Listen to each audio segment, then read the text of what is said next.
नमस्कार. हा व्हिडिओ फक्त तुमच्यासाठी आहे.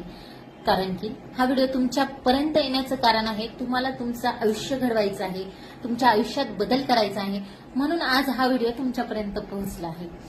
तर काल मी तुम्हाला सांगितलं होतं की तुम्ही तुमच्या लाईफमध्ये जे काही घोकंपट्टी करताय त्याचे तुम्ही पॉइंट्स लिहून काढा. तर आय होप की तुम्ही हे केलं असावे आणि ते केल्यानंतर तुम्ही स्वतःला दोष पण देत असेल, पण अजिबात तुम्ही स्वतःला दोष देऊ नका.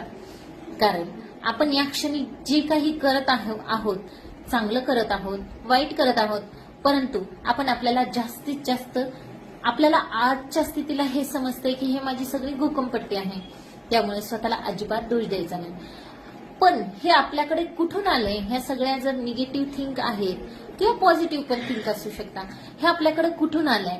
तर आपल्याकडे ह्या आल्या, लुईस सांगता येते की आपल्याकडे ह्या गोष्टी आपल्या आईवडिलांकडून, आपल्या आजूबाजूला जे काही मोठे लोक आहेत त्यांच्याकडून आपल्याला ह्या निगेटिव्ह गोष्टी आलेल्या आहेत.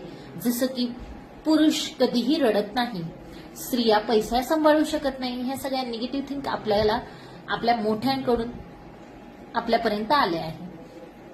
तर कोणतीही आपण सुद्धा आपलं आयुष्य, आपलं भविष्य जे घडवतोय, आपण ज्या पद्धतीचं बनलोय, हे सुद्धा आपल्या आई वडील किंवा आजूबाजूला असणाऱ्या लोकांपासूनच आपण बनलोय. काही लोक बघा, सतत लहानपणी हे मुलं असे ऐकत असतात